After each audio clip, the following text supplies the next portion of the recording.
Bueno, después de haber ministrado nuestras ofrendas, vamos a ir a la escritura, a la enseñanza, a la instrucción de esta mañana. Recuerde que la palabra Torah, diga Torah, acostúmbrese a esta palabra, Torah. Es una palabra hebrea que es, en su raíz o su significado principal es instrucción. ¿Qué significa la palabra Torah?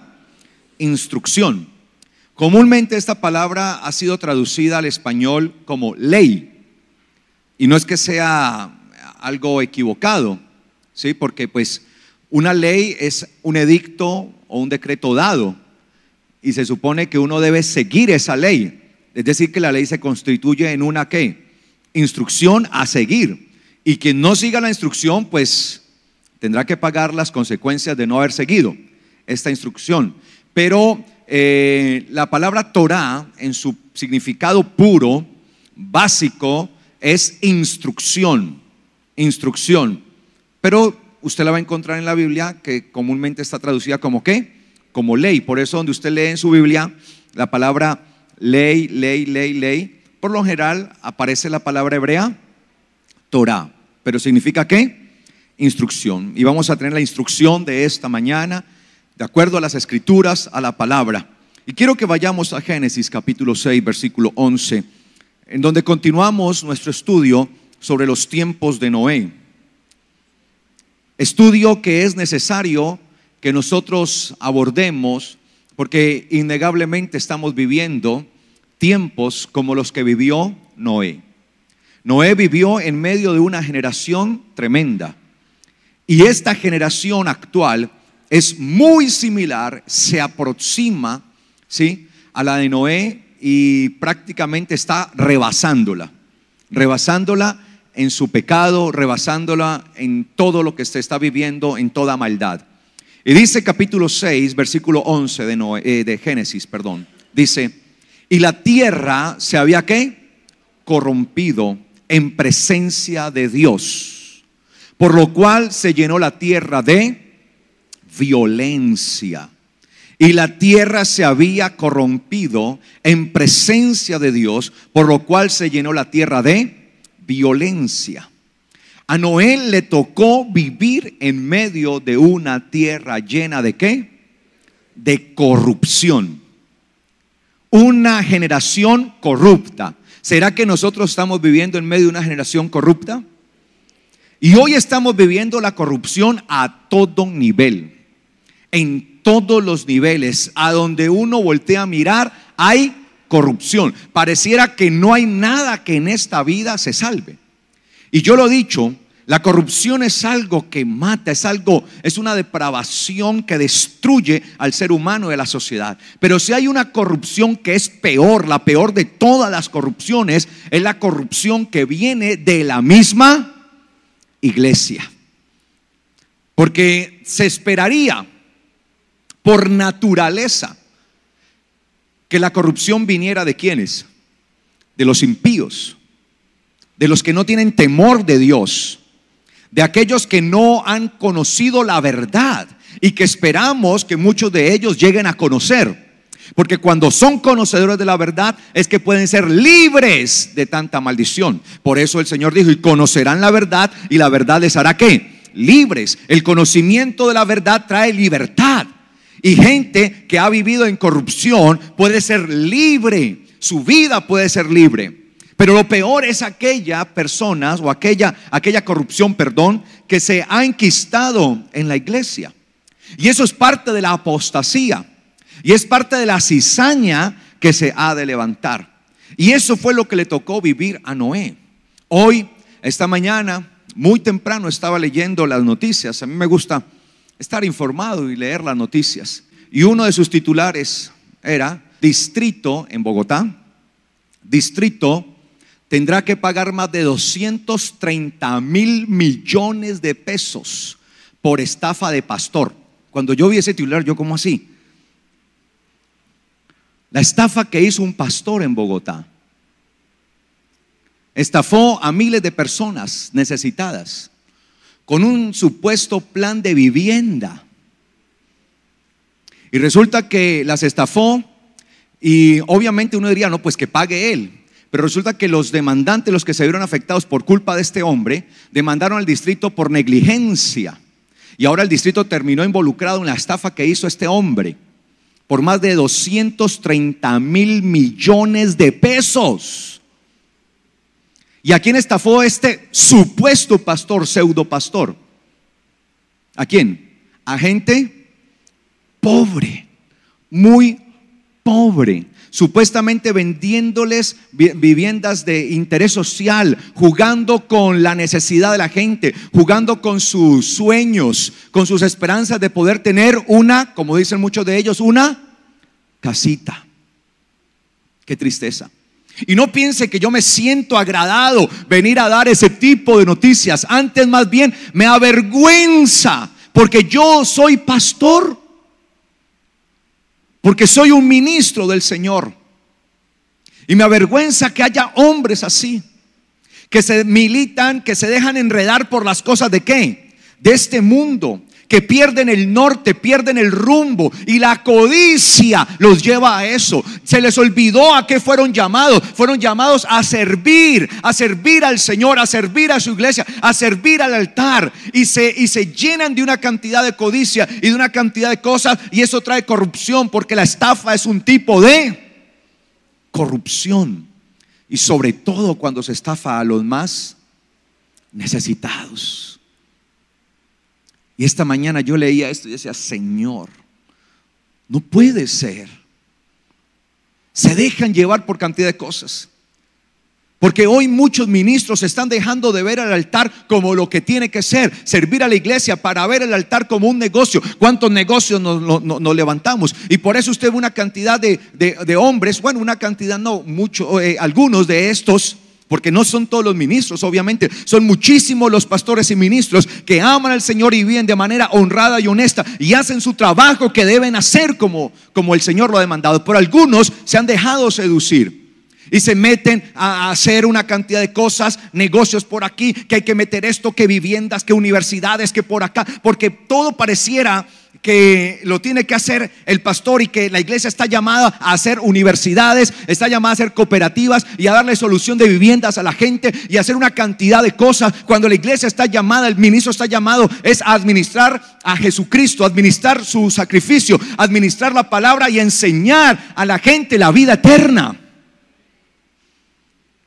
Eso es. Y se llenan de toda esa cantidad de cosas, y ahí es donde el enemigo les tiende el lazo, la trampa. Imagínense cuánta de esta gente que fue estafada, que perdió los poquiticos ahorros que tenían y que son personas con situaciones difíciles, cuántas de estas personas luego creerán al evangelio. Dígame, ¿cómo puede uno luego ir a decirle: mira, yo quiero hablarte del evangelio, quiero hablarte del Señor, quiero mostrarte la verdad por la palabra? ¿Qué me va a decir una de esas personas? Ustedes, los pastores, son todos unos ladrones. Muy bien, gracias. Pero es la verdad.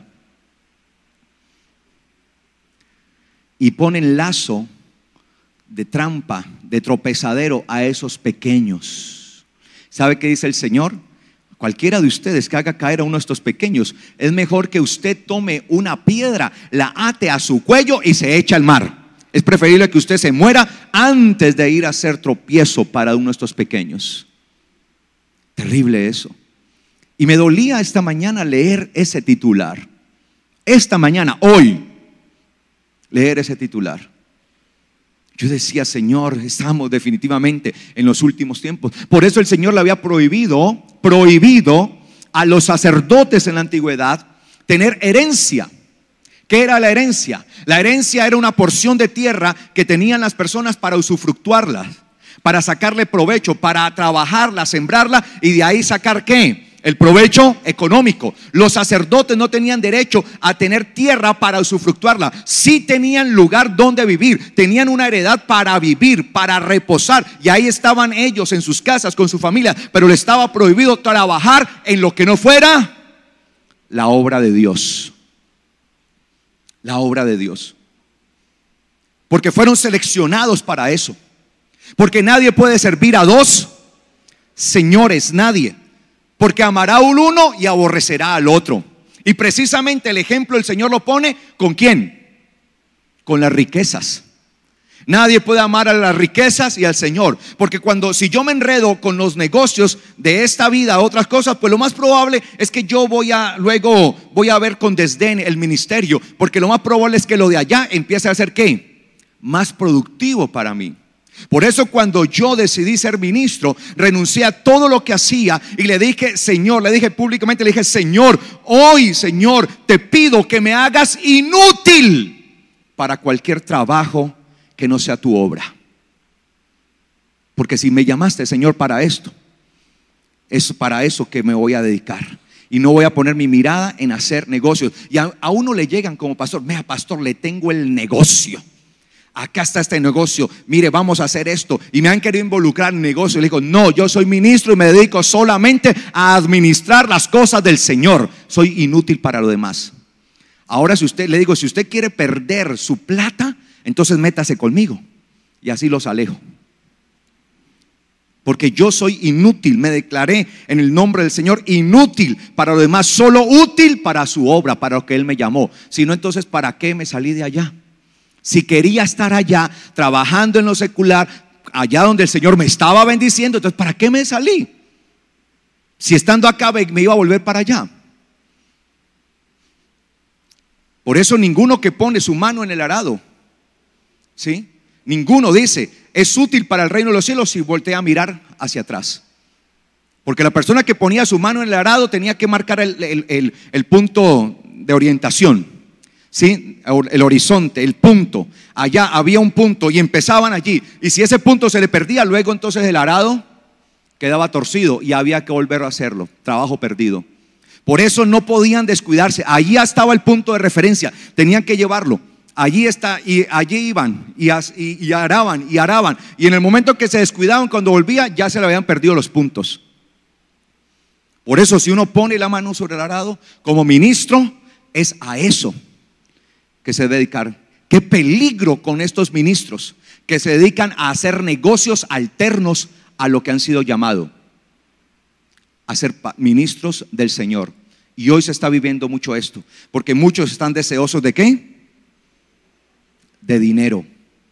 Y sabe, por lo general dicen que eso es parte del reino de Dios y muestran como si eso fuera de parte de Dios para bendición de su congregación, de su iglesia. No, muchos de ellos lo que hay en su corazón es para ellos.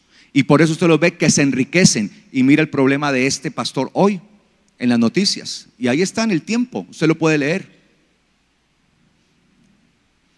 Estafa por más de 230,000 millones de pesos. ¿Qué es eso? Qué vergüenza. Qué vergüenza. Y la tierra se había corrompido. Hace 8 días estábamos leyendo Isaías capítulo 1 versículo 4. Volvamos allí, por favor. Isaías capítulo 1 versículo 4. Isaías 1:4 dice: ay de aquella gente pecadora, pueblo cargado de culpa, semilla de malvados, hijos corruptos, porque han dejado a Yahweh y han despreciado al Santo de Israel y se han vuelto de espaldas. Qué tremendo esto. Y sabe que el profeta Isaías no le estaba hablando a incrédulos o a impíos. Se supone que el profeta le está hablando ¿a quién? Al pueblo escogido de él, al pueblo de Israel, al pueblo que debía adorarle. Esto pareciera que estuvieran describiendo a los impíos, pero no está describiendo a ningunos impíos. Está hablando precisamente de un pueblo que había sido llamado a servir al Señor.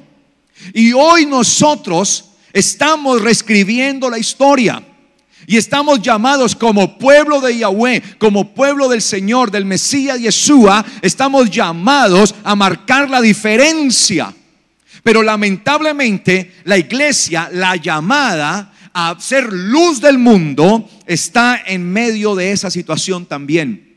Eso es parte, es verdad, de la apostasía, de aquella corrupción que ha de levantarse de dentro de la iglesia, que separará a los unos de los otros, que separará a lo que es cizaña de lo que es el trigo. Y por eso dice: ay de aquella gente pecadora, pueblo cargado de culpa, semilla de malvados, hijos corruptos, porque han dejado a Yahweh. La corrupción sencillamente es el resultado de haber ¿qué? Dejado a Yahweh, de haberse apartado de Él. Han despreciado al Santo de Israel, de despreciar al eterno Dios. Y mientras una sociedad desprecie cada día más y más a Dios y más su palabra, y más bien vaya en contra de Dios y de su palabra, y hasta hagan leyes que van en contra de Dios y su palabra, es una sociedad que cada día será más corrupta. Y esta era la sociedad en la que vivía Noé, una sociedad llena de corrupción. La corrupción es directamente proporcional a cómo se aleja un pueblo de Dios. Mientras más el pueblo se aleje de Dios, mayor corrupción. Mayor corrupción. Por eso la iglesia, que es la luz del mundo, está llamada a volverse al Señor y a vivir conforme a su Torá, conforme a su palabra. Porque mientras más la iglesia se apegue a la Torá de Dios, se apegue a sus mandamientos, se apegue a su palabra, se apegue a su voluntad, menor corrupción. Pero ¿por qué se está evidenciando tanta corrupción? ¿Por qué tanta codicia? Hoy se lleva a la gente a un espíritu de codicia sin precedentes. Y se le lleva a la gente que cada día quiera más y más y más, y que cada día vayan por más y quieren más. Y les está enseñando a la gente a no saciarse, sino cada día más y más y más. Y eso genera una incertidumbre en el corazón de las personas, porque cuando la gente no se sacia, empiezan a darse situaciones terribles en su corazón, porque empiezan a darse pensamientos que no son los correctos, con el propósito de alcanzar lo que quieren. Porque estamos engendrando una generación que cada día pide más y más y más y más y más, y no se sacia. No se sacia. Va uno, ¿tiene internet? Sí. ¿Cuántas megas? 100 megas. No me sirve, muy poquitas. De velocidad, muy poquitas. Eso, quiero más, ¿no? Por poner un ejemplo, no estoy diciendo que eso es corrupción. Lo que estoy mostrando es que es una sociedad que cada día quiere ¿qué? Más. La tecnología, los celulares, ¿qué hace esto? No, y queremos que los celulares lo hagan todo, y tenemos un celular nuevo, y a los 6 meses sale el otro que hace otra cosita de más, y ya dejamos y nos endeudamos muchas veces por conseguir el otro, porque es que este nuevo hace algo de más. Queremos más. Entonces salen las cosas, los modelos nuevos, las cosas nuevas, y estamos haciendo una sociedad insaciable. Y usted ve que hay países que su comportamiento es de esto, en donde se hacen lanzamiento de estas nuevas tecnologías y las personas hacen filas, hasta se matan. Han pasado noticias en donde algunos se cogen a golpes por ser los primeros que entran a comprar la nueva tecnología. Tecnología que muchas veces no varía en nada, o sea, es algo muy poco, pero como le añadieron una cosita, entonces quieren ¿qué? Más. Y lo más tremendo es que tienen ese en la mano y ya están pensando cuál es el próximo que va a salir. Ni siquiera disfrutan el que tienen por estar pensando el que viene. Una sociedad que cada día quiere ¿qué? Más. Y por eso así se comportan las sociedades, y es el comportamiento de nuestros gobiernos, y es el comportamiento de todo lo que vemos.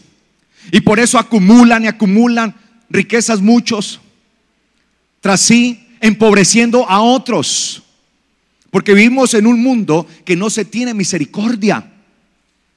No me importa los demás, me importa es que yo me enriquezca.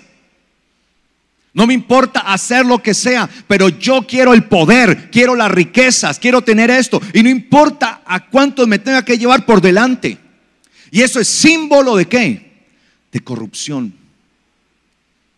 Queremos cada día ¿qué? Más. Es una sociedad que anhela, y hacia eso, y en las iglesias hoy se predica de eso. ¿Sí? Usted debe tener más, no puede conformarse. Tiene una casita de 1000 metros cuadrados apenas, entonces pide una de 10,000 metros cuadrados. Deje de estar viviendo en ese barriechuzo ahí de Ciudad Jardín. Eso es de lo peor. Váyase a vivir a Las Vegas, en Miami, allá en Beverly Hills, allá donde deben vivir los hijos de Dios. Amén. ¿No? Sí. Le enseñan a uno. Tienes que anhelar más, más. Yo no estoy diciendo que uno no pueda prosperar y que uno no pueda superarse. Sí. Pero ¿hasta dónde nos estamos dejando llevar por el sistema? ¿Hasta dónde estamos siendo manipulados por el sistema? Y nos imponen las cosas y necesitamos hacer las cosas que dicen. Y necesito tener todo lo que sale y todo lo que se publicita, eso lo tengo que tener. ¿Salió algo nuevo? Lo quiero. ¿Para qué sirve? No sé, pero lo quiero. Es la última moda. Mire por ejemplo con ese patín, ¿no? ¿Cómo se llama eso? Yo no sé, la verdad no sé el nombre.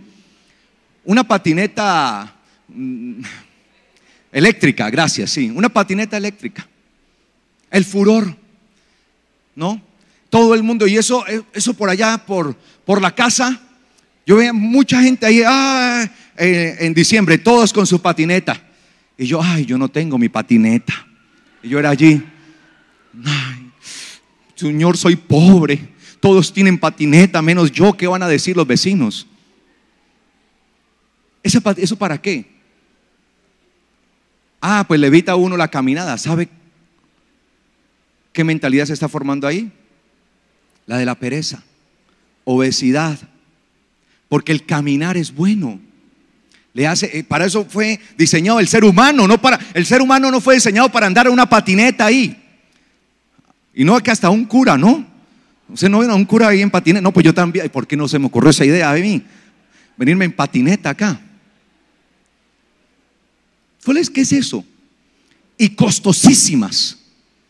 Bastante costosas. ¿Cuántas personas se endeudaron por tener esa patineta? Y ya pasó el furor y después la dejan por allá, ¿qué? Archiva, porque es el momentico, ¿no? De ir allí así, pero la verdad, en la práctica, ¿se podría usar todos los días eso? Pues si lo usa todos los días va a tener serios problemas. ¿Sí? Porque le va a tener debajo de la cama para sacarla. Voy al baño y se monta la patineta y va al baño. Luego al comedor. No. Mire cómo funciona el sistema. Y se desarrolla esa cosa. Más. Y a pesar de las advertencias, por ejemplo, Amazon, esta empresa tan poderosa y tan grande, cortó las ventas de esa patineta. Eso representaba ganancias millonarias.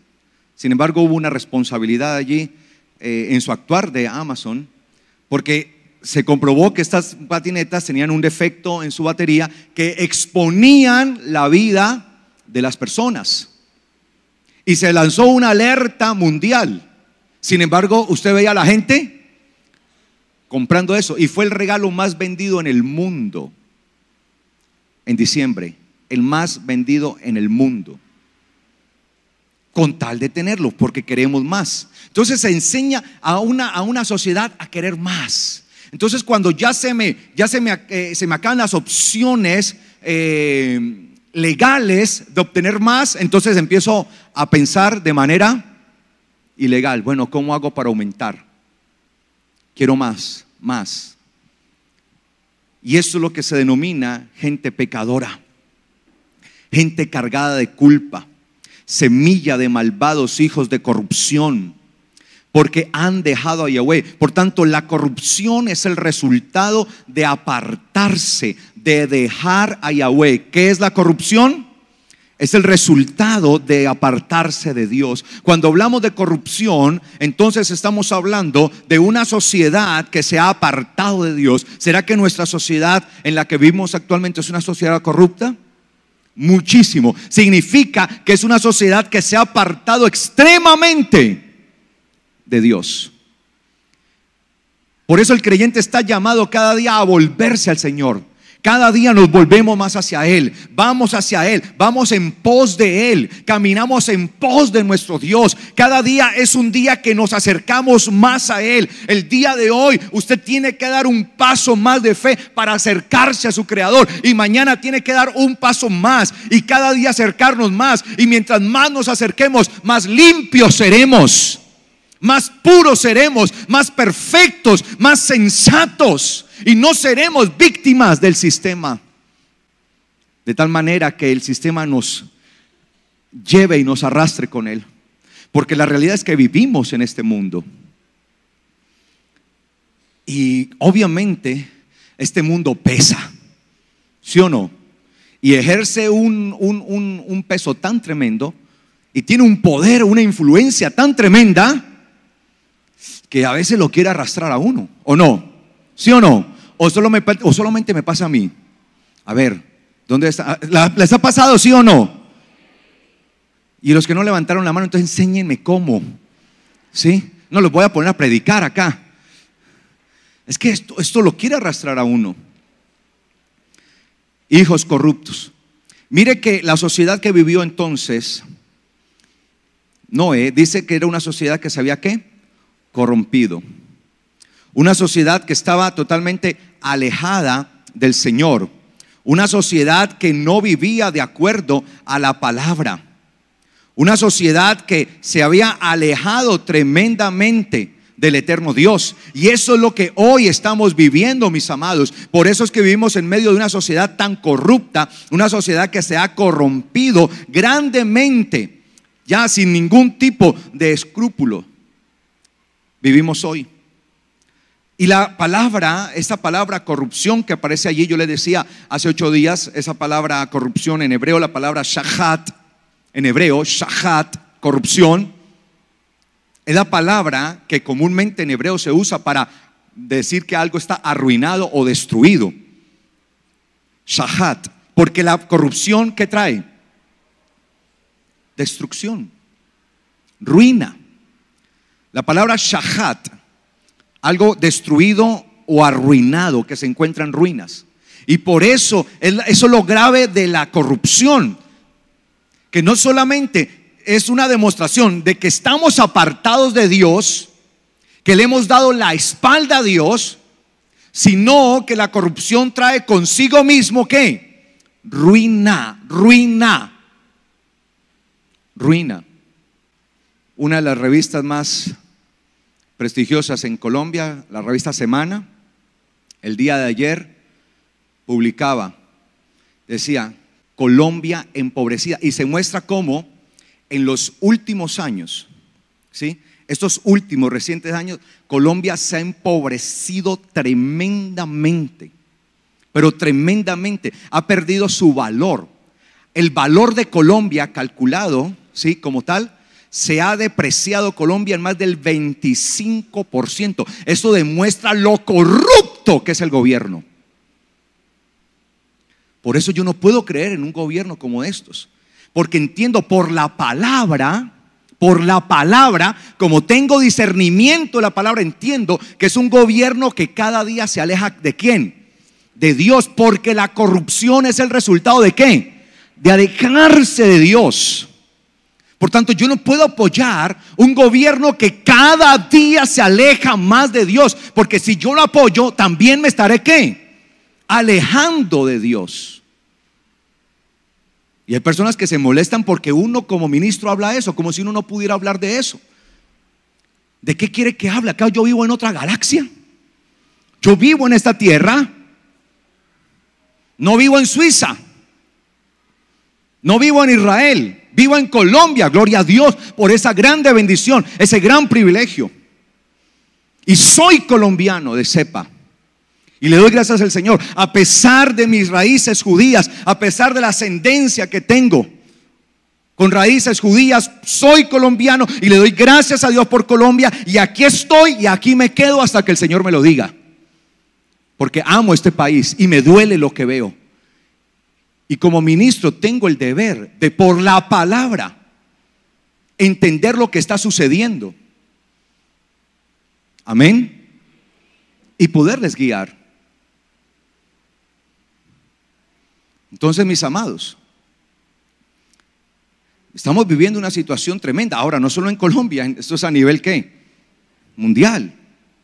Una gente, un pueblo, una generación pecadora que han dejado a Yahweh. Es decir, cuando dice la palabra en Génesis 6:11 y la tierra se había corrompido, en presencia de Dios, lo que sucedía era que cada día se estaban ¿qué? Distanciando de ¿qué?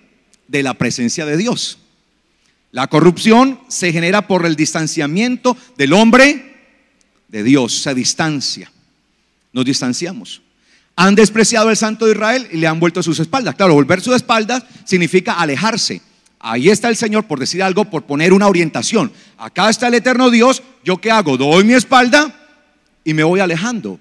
Eso es. Y a medida que yo hago eso, mientras mayor distancia se genere entre el eterno creador de los cielos y la tierra y yo, mientras mayor distancia, mayor corrupción. Porque a medida que me distancio ya no tengo temor de Dios. Y como no hay temor de Dios, entonces empiezo a hacer lo que quiera, lo que me parece, lo que me place, lo que la carne me dicta, no lo que el Espíritu me muestra.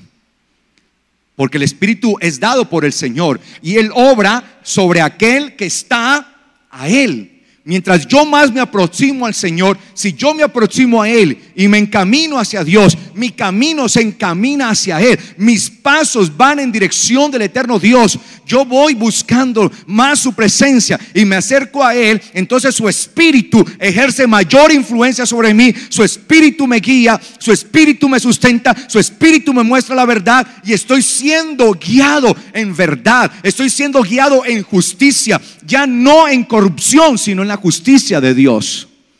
De ahí tan importante que nos acerquemos a Dios. Ese era el llamado que Dios le hacía a Israel.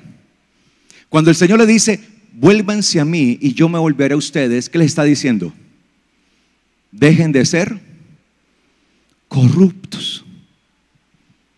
Vuélvanse a mí. Y lo más tremendo es que cuando uno ve que el pueblo distanciado, uno lee ahí al profeta Malaquías, se da cuenta cómo de verdad se habían vuelto corruptos y cómo obraban como sociedad. El pueblo de Israel, cómo obraba como sociedad. Hasta ya no honraban al eterno Dios con sus diezmos y con sus ofrendas. Y el Señor les dice, vuélvanse a mí y yo me volveré a ustedes. Porque se alejan, se distancian. Veamos lo que dice Jeremías capítulo 13. El profeta Jeremías es llamado por el Señor. Estos profetas en su tiempo, obviamente, eran llamados por el Señor y a veces tenían que hacer cosas que parecían incoherentes. Pero todos estos eran lecciones que el Señor les daba a ellos, a todos los habitantes de Israel, a todo el pueblo de Israel, para que entendieran cuál era el mensaje del eterno Dios. Obviamente hoy las condiciones han cambiado, porque desde que el Señor Jesús entró, pues ya la palabra profética fue hablada por Él. Él ya hizo, si ustedes me lo permiten, la mayor locura de todos: haberse entregado en sacrificio por cada uno de nosotros. Eso pareciera ser una locura, ¿sí? Haberse entregado. Y el Señor en su momento ponía a estos profetas a hacer eso. Pero ya uno no ve a Pedro, a Juan, a Pablo y a cada uno de los apóstoles haciendo cosas raras y locas. ¿Por qué? Porque ahora el que actúa es el Espíritu de Dios, porque ya toda la profecía fue dada por medio del Señor. Pero estos profetas, antes de la venida del Señor, a veces el Señor les ponía a hacer cosas raras. Usted lo lee, a veces los ponía a andar hasta desnudos. Y dice, pero ¿cómo es posible? Sí, pero eran cosas que el Señor estaba haciendo ante el pueblo para que entendieran. ¿Sí? A otro le hizo que se uniera, que se casara con una prostituta, a un profeta, imagínense. Y después el Señor le decía, así te has prostituido, Israel, y te has unido a una ramera. Bueno, porque has dejado al eterno Dios y te has unido a los dioses. O sea, les ponía a hacer una cantidad de cosas para que entendieran, para ver si se las abría, como dicen los abuelos, la entendedera. A ver si se les abre la entendedera, ¿no? Si les abría el entendimiento. Jeremías 13:1 dice, así me dijo Yahweh, Ve y cómprate un cinto de lino y cíñelo a tus lomos, pero que no lo toque el agua.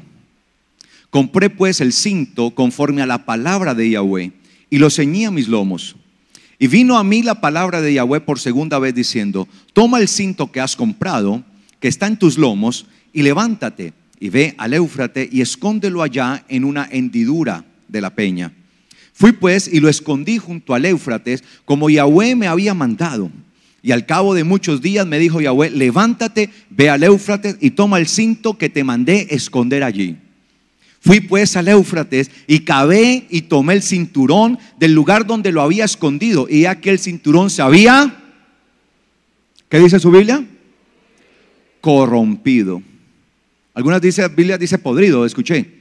Podrido, eso está bien, porque la corrupción es una podredumbre, eso está correcto.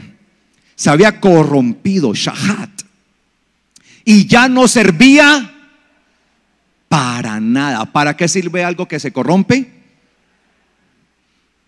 Sirve para tres cosas: para nada, para nada y para nada. Por tanto, nosotros no nos podemos dejar llevar de la corrupción, porque el momento que nosotros nos lleguemos a corromper, a podrir, hasta ahí llegamos. Porque dejamos de tener la funcionalidad, dejamos de tener el propósito para el cual fuimos llamados por el Señor: ser luz y sal de la tierra. El mismo Señor lo dijo: si la sal se vuelve sosa, es decir, si la sal pierde su sustancia, si la sal pierde su consistencia, entonces ¿cómo puede hacer el efecto que debía hacer? La sal en los tiempos del Señor no se usaba para darle gusto a las comidas. O sea, ay, esto le falta como salecita, echémosle. No. De hecho, ese uso que se le hace hoy no era el que se le daba en aquel entonces. En realidad, la sal vino como respuesta a la preservación, a la necesidad de preservar los alimentos. Entonces usaba la sal marina, con la cual se salaban las carnes, sobre todo aquellos alimentos que tienden a podrirse, a corromperse, como la carne. Usted deja un pedazo de carne al aire libre y al poco tiempo empieza a corromperse, empieza a heder, empieza a entrar en estado de putrefacción. Entonces, para evitar eso, porque pues obviamente la carne representaba ¿qué? Un alimento necesario.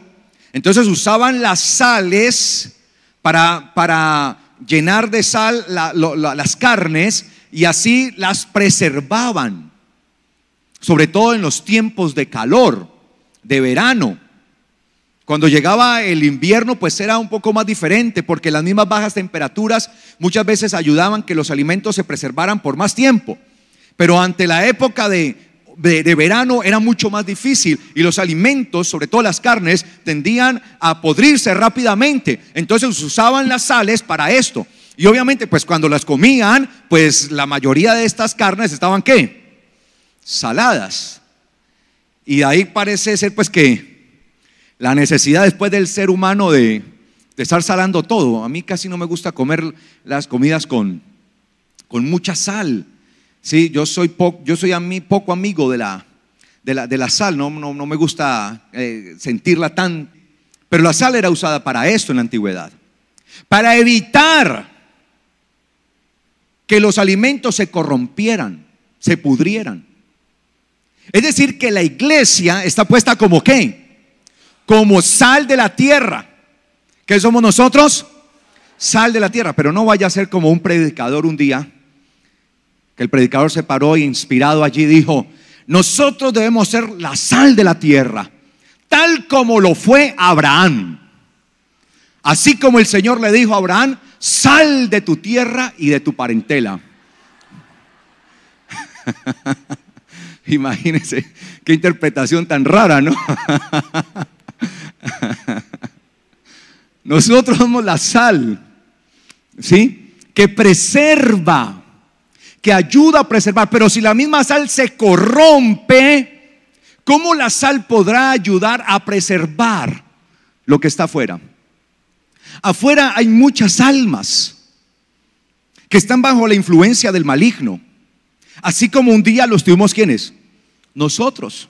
Estuvimos bajo su poder, bajo la influencia. Y eso lo dice el apóstol Pablo. Ustedes que en otro tiempo vivían bajo la esclavitud del pecado, pero que ahora han sido ¿qué? Libres en el Señor. Porque el Señor trae libertad.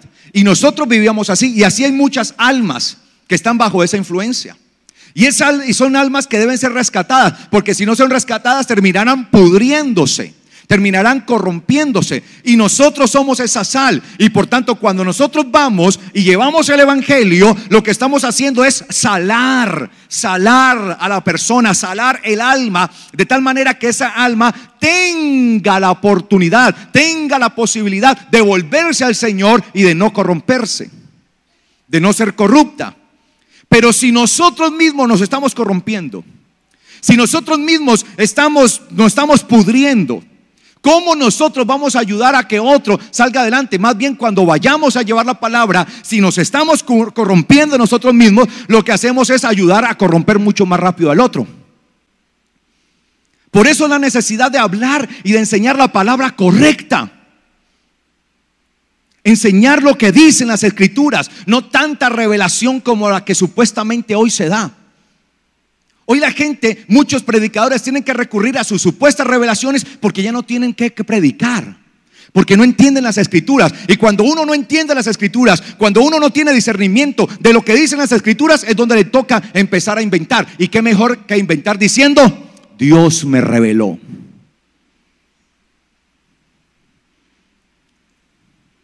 ¿Sí o no? Y cuando se toma esa palabra, supuesta palabra de Dios, y eso es lo que se lleva, la sal ha perdido su consistencia, la sal se ha vuelto sosa, la sal no va a ayudar a preservar nada, antes va a ayudar a podrir.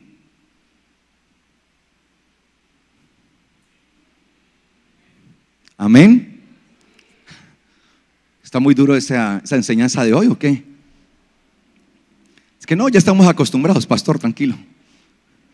Y el Señor le pone a hacer una cosa rara al profeta Jeremías. Dice: cómprate un cinto de lino. Ahora, si nosotros trajéramos eso a nuestra vida, si lo adoptáramos, si entendiéramos la profecía de manera espiritual, ¿a quién le ha sido dado vestirse de lino? Según las escrituras.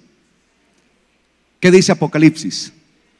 Que a la iglesia se le ha dado, ¿sí?, el privilegio que se vista ¿de qué? De lino. De lino. Es decir, que si nosotros entendiéramos esto de manera espiritual, esta profecía de manera espiritual adaptada a la iglesia, ¿quién es el lino? La iglesia. Obviamente este lino, ¿a quién representaba en ese momento? Cuando el profeta lo hizo, ¿a quién representaba ese lino? A él, al profeta, ¿a quién? A Israel. El lino era Israel, el cual debía ser puesto, ¿sí? Dice que era un lino que debía ser puesto ¿sobre qué? Sobre los lomos. Es decir, ¿para qué se usaba este cinto? Para mantener en su lugar las vestiduras. El cinto se usaba para mantener en lugar sus vestiduras, a fin de que las vestiduras no cayeran y quien llevaba las vestiduras terminara en vergüenza. Es decir, que el pueblo de Israel tenía un trabajo específico: cubrir la vergüenza del mundo. Hoy la iglesia, el pueblo que el eterno Dios ha venido levantando a través de su Hijo Jesucristo, de Yeshua Mesías, ese pueblo que se está levantando es ese cinto que tiene que ser levantado y puesto para que ayude a evitar la vergüenza, para que muchos no queden en vergüenza, para que ayude a vestir a otros y no vean su vergüenza. Y eso tenía que hacerlo Israel, pero lamentablemente no lo hizo. Y hoy la que tiene esa gran responsabilidad, el pueblo del eterno Dios, también parece que está cayendo en lo mismo que cayó Israel. Y por eso dice: vete y llévalo a una cueva. Hoy la iglesia se ha metido en una cueva. Ahí está, metida en una cueva. Oh, el Señor nos va a bendecir, nos va a prosperar, nos va a multiplicar, pacte, decrete, y es nuestra cueva. Y ahí estamos, y no queremos salir de la cueva, y en esa cueva nos estamos pudriendo, porque nos estamos encerrando en las cosas de nosotros mismos. Nos estamos encerrando en nuestros propios conceptos. Nos estamos encerrando en nuestras propias ideas y revelaciones, no en la palabra del eterno Dios. Mientras más nos vamos hacia esas cosas, más nos encuevamos, más nos metemos y más nos alejamos de la presencia de Dios. Más vamos a quedar enterrados. Las cuevas en aquel entonces eran sinónimo también ¿de qué? De sepulcro. ¿En dónde enterraron el cuerpo del Señor cuando murió? ¿En dónde? En una cueva. ¿Dónde puso los restos de su esposa Abraham? En una cueva. Las cuevas eran sinónimos de sepulcros. El Señor le dijo: lleva allá el lino. Ahora, ¿cuándo se lleva a algo a la cueva? ¿Cuándo está qué? Muerto. Algo del sepulcro porque está muerto. Ya no sirve. Y le dice: es de lino, es de lino. Una de las telas más delicadas y más finas que había en la época. Era algo exquisito.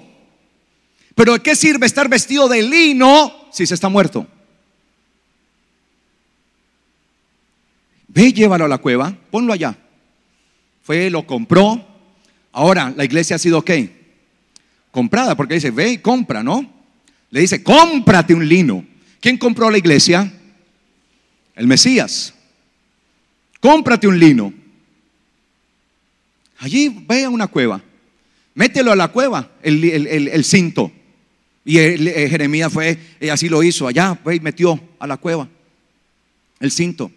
Y mientras más sigamos detrás de todo ese tipo de enseñanzas que no le aportan a la persona en su vida espiritual realmente, sino que lo que hacen es llevarla a desarrollar un espíritu de codicia. Porque eso es lo que se está haciendo hoy. Y parece que se ha despertado un espíritu de competencia. Y ahí llegó el hermano con el mejor carro. Y y aquí, y lo otro.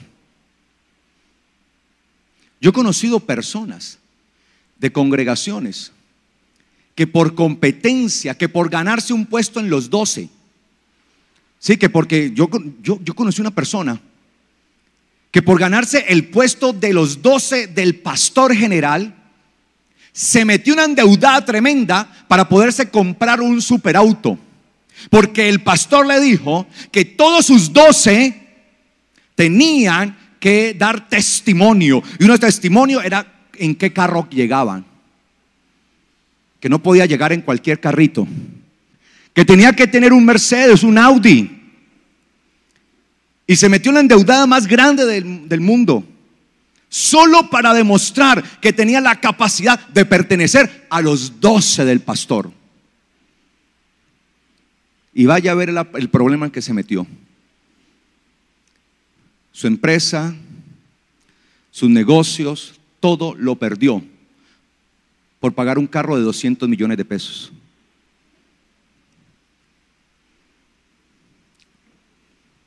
¿De qué se trata esto? ¿A eso no se ha llamado el Señor? Entonces, ¿será que entonces la bendición del Señor se mide por el auto que tenemos? Gloria a Dios que usted pueda tener su buen carro. Si usted lo puede hacer, qué bendición. Yo no estoy en contra de eso. Si usted lo tiene, bueno, gloria a Dios. Y se compró un buen auto, y si un día se compra un Audi, eso sí, invíteme a dar una vueltica para ver qué es estar en un carro de eso, un Porsche. Bueno, gracias, gloria a Dios, sentarse. Uy, estuve en un Porsche, qué bendición. Invíteme, aunque sea la vuelta aquí a la manzana. Y si lo quiere tener, téngalo. Si lo puede tener, téngalo. Y gloria a Dios por eso. Pero no por eso es que vamos a demostrar que el Señor nos está bendiciendo. Amén. Amén. No sé si me estoy dando a entender. Y estamos llevando una sociedad así. Entonces mire este hombre. Conocí a otro también, que por pertenecer también a los dos, y ese fue de aquí de Cali aquí, No lo conozco a él, aclaro, no lo conozco a él no. Conocí lo que sucedió con él. ¿Sí? Porque de hecho, 2 personas de la iglesia fueron estafadas por él, de acá de la iglesia. 2 personas. De los 12 de uno de los megapóstoles de aquí. Y ese hombre, por mostrar, porque lo iban a sacar de los 12 porque no estaba dando el testimonio económico, se ideó unos supuestos negocios con unas tractomulas. Ya no me acuerdo qué fue lo que me dijeron, unas tractomulas. Bueno, no me acuerdo bien, ¿sí? Y lo más tremendo es que una de las personas me dijo: pastor, bueno, es que es uno de los 12 del superapóstol. Y yo: ¿y qué? No te metas en ese negocio, no lo hagas. No, y todo eso. Y resulta que el presionado, el de allá, presionado por mostrar que sí tenía, se ideó unos negocios de tractomula y metió a un mundo de gente para estafarlos. Aquí los estafó a 2 personas, a una mujer, a un hombre, aquí, y son miembros de la iglesia los estafados. A una de ellas fueron 10 millones, 12 millones, no me acuerdo, y al otro 5 millones, 6, 7 millones.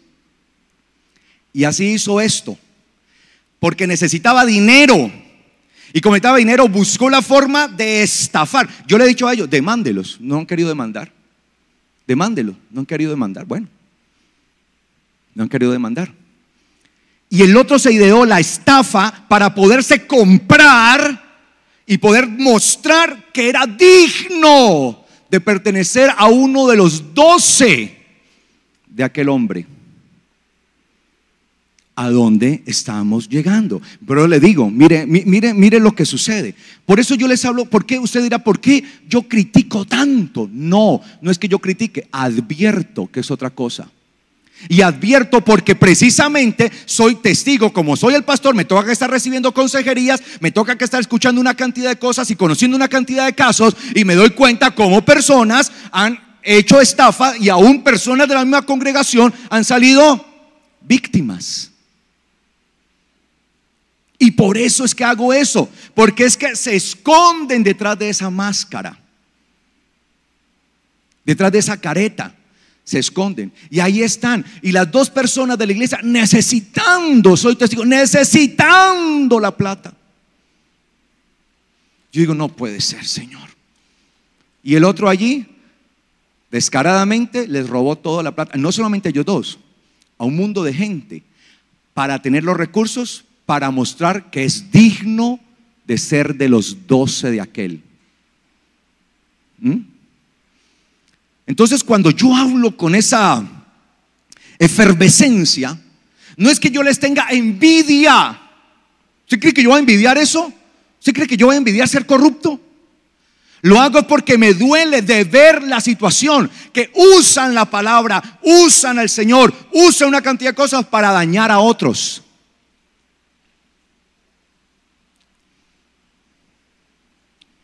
Y eso es lo que estamos viviendo. Y la iglesia está viviendo eso. Y la iglesia es ese cinto hoy. Pero lamentablemente está en una ¿qué? En una cueva. A medida que seguimos esas predicaciones, esas enseñanzas, cosas que son contrarias a la palabra, cosas de las que dijo el apóstol Pablo: si algún ángel, si uno de nosotros o algún ángel les predica un evangelio diferente al que les ha sido predicado, sea maldito. Entonces la iglesia se ha encuevado con todas esas enseñanzas. Está en una tumba. La iglesia está en un cementerio. La que se supone que debe estar llamada a hacer vida está en una cueva. Y el Señor le dice a Jeremías: ve. Al cabo de los días le dice: ve, sácala. Y cuando la fue a sacar, ¿qué había sucedido con el cinto? ¿Sabía qué? Corrompido, podrido. Y ya no servía para nada. Cuando la iglesia se entrega a ese tipo de fábulas y de enseñanzas que solo alegran la emoción, solo estimulan el deseo de más y de más y de más de las cosas de este mundo, de lo material, y no de más de Dios realmente, porque lo disfrazan, lo único que sucede es que pierde su sentido la iglesia y ya no sirve para nada. servirá para el negocio de unos, pero no para lo que fue puesta la iglesia, para llevar vida eterna, para llevar la palabra de transformación, la palabra de esperanza, para llevar la palabra que trae salvación al hombre que la creyere. Amén. Y dice allí entonces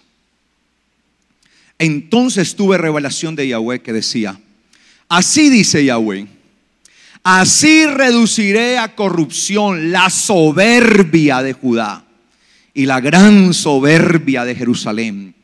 Entonces, ¿por qué viene la corrupción? La corrupción viene por alejarse de Dios.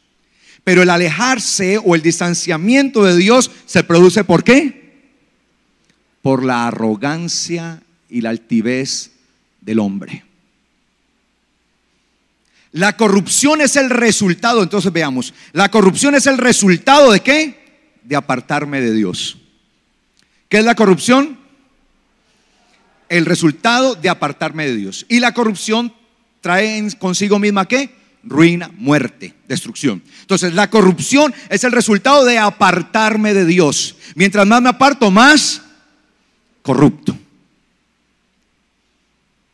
Pero la corrupción, ¿sí?, se deriva ¿de qué? De la altivez, de la arrogancia, de la soberbia del hombre. Es decir, que aquel que se separa de Dios y se aparta de Dios es porque en su corazón hay ¿qué? Altivez, orgullo. Asimismo se ha hecho su propio Dios, él mismo se ha hecho Dios. Orgullo, arrogancia. Y por eso usted ve a muchos de estos que enseñan todas estas mentiras, son hombres orgullosos y arrogantes, que se han enriquecido y que porque tienen sus riquezas, entonces ahora piensan que pueden pasar por encima de todo el mundo, y piensan que tienen licencia para hacer y deshacer, porque hasta creen que tienen licencia para pecar sin que sean inculpados de pecado.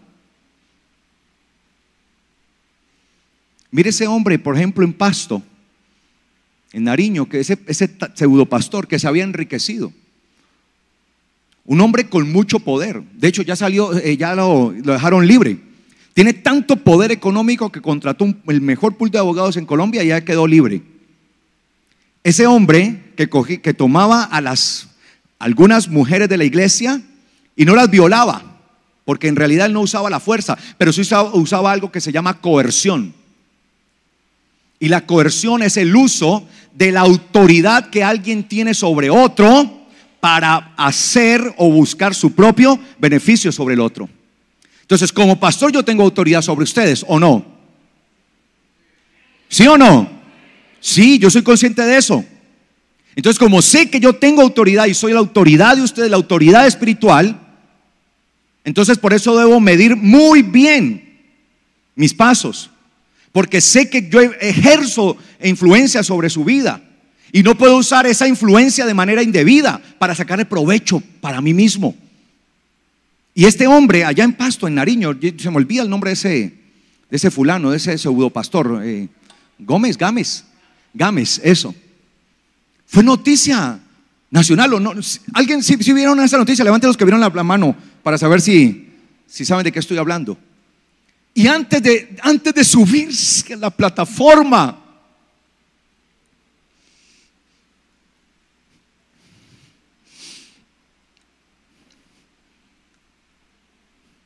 antes de predicar, tenía sexo con las mujeres en su oficina. ¿Cómo puede uno pararse aquí después de haber hecho eso? ¿Cómo puede uno hablarle a la palabra a la gente? ¿Qué efecto tendrá la palabra? Falta temor de Dios.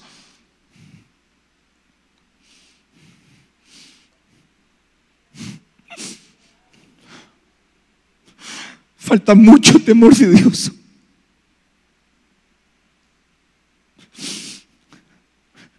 Y hemos prostituido el altar. Lo hemos corrompido. Y no nos da vergüenza, no nos da temor de Dios.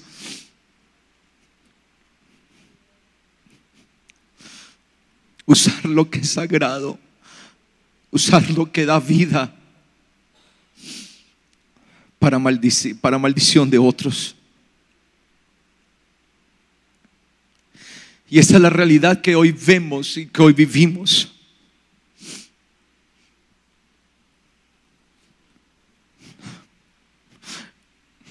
Miedo nos debería dar.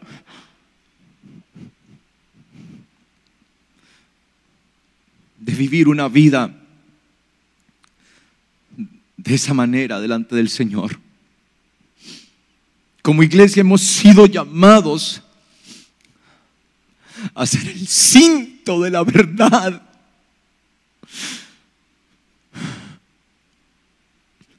El cinto de la verdad, como dice el apóstol,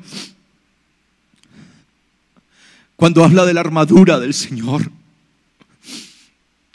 Pero si el cinto de la verdad se pudre, ¿cómo podremos hablar la verdad allá? Si el cinto está muerto, la verdad está muerta.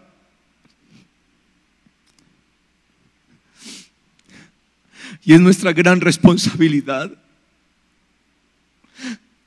por amor y temor a nuestro Dios, no permitir que el cinto se pudra. Y por eso el profeta le decía allí, el Señor hablaba a través del profeta, le decía a este pueblo malo, que despectivamente rehúsa oír mis palabras, rehúsa oír mis palabras.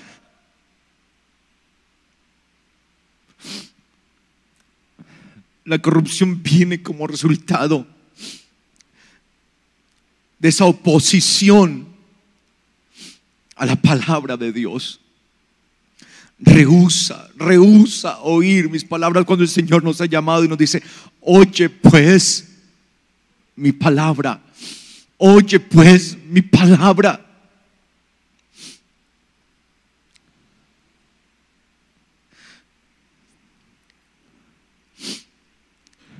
Rehúsa oír mis palabras. Ese es el meollo del asunto, el origen de la corrupción, el rehusar oír las palabras del eterno Dios. Allí está el meollo de todo. Esa es la situación. Vivimos en una sociedad corrupta por eso.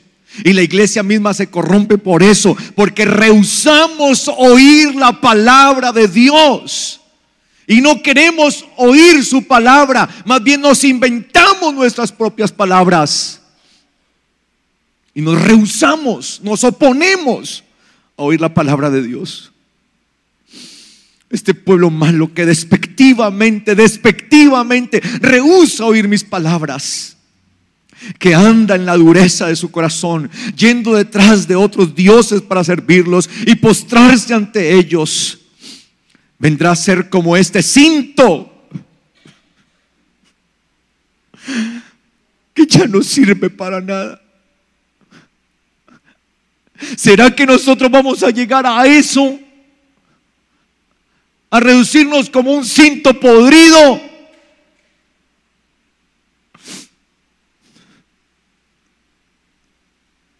Celo del Señor debe haber en nosotros. Celo por su palabra. Y el Señor le dice a Israel: ese es un pueblo que se rehúsa a oír mi palabra, anda en la dureza de su corazón. Si no cambia, le está diciendo el Señor a Israel, al pueblo le dice: si no cambia, será como ese cinto que no sirve para nada. Esa era la realidad en la que vivía Noé. Y esta es la realidad que hoy estamos viviendo. Pero aún hay esperanza para un remanente que permanezca limpio, que permanezca recto, Un remanente que se oponga, un remanente que se oponga a las cosas de este mundo, al estilo de este mundo, al sistema de este mundo, que no se deja arrastrar. Más bien un remanente que escucha atentamente la palabra del eterno Dios. Y mire lo que dice, con esto termina, dice: porque como el cinto se junta a los lomos de un hombre, así hice juntarse conmigo a toda la casa de Israel y a toda la casa de Judá, dice Yahweh, para que fueran. Mire el propósito. ¿Cuál es el propósito del llamado de Dios para nosotros? Para que fueran mi pueblo, mi renombre, mi alabanza y mi gloria. Que el Señor quiere con tu vida, que el Señor quiere con nosotros, que el Señor quiere realmente con su iglesia, que seamos ¿qué? Su pueblo, que seamos su renombre, que seamos esa gloria de Él, que llevemos su nombre en lo alto, que seamos su alabanza. Eso es a lo que hemos sido llamados. Pero lamentablemente respecto a Israel se dice: pero ellos no quisieron escuchar. La pregunta hoy es: ¿será que va a ser la misma actitud de nosotros? ¿Será que no vamos a querer escuchar? ¿O será que ha llegado el tiempo realmente de escuchar y decirle: sí, Señor, cumple tu propósito en mí, yo seré tu pueblo, seré tu renombre, seré tu alabanza y tu gloria? Somos el pueblo del Señor. Hemos sido llamados con un propósito y el Señor cumplirá su propósito en nosotros. Pero si no nos corrompemos, que no seamos como aquel cinto que fue llevado a una cueva. Salgamos de la cueva, iglesia. Salgamos de la cueva. Ha llegado el momento de salir de la cueva. Ha llegado el momento que se levante el pueblo de Dios, ese pueblo verdadero, ese pueblo de renombre, ese pueblo que es su alabanza y su gloria, ese pueblo que en medio de un mundo de corrupción se levante para ser sal de la tierra. Ha llegado el momento y tú eres parte fundamental de esto, porque para eso hemos sido llamados en este día, para ser pueblo de Dios, para ser renombre de Él, alabanza y gloria de Él. ¿Cuántos quieren ser alabanza y gloria de Él? ¿Cuántos quieren ser alabanza y gloria de Él? A eso hemos sido llamados. Ese es tu propósito, ese es mi propósito. No nos dejemos enlodar de las cosas de este mundo. Amén. Amén, iglesia. Estemos de pies, por favor, en esta mañana.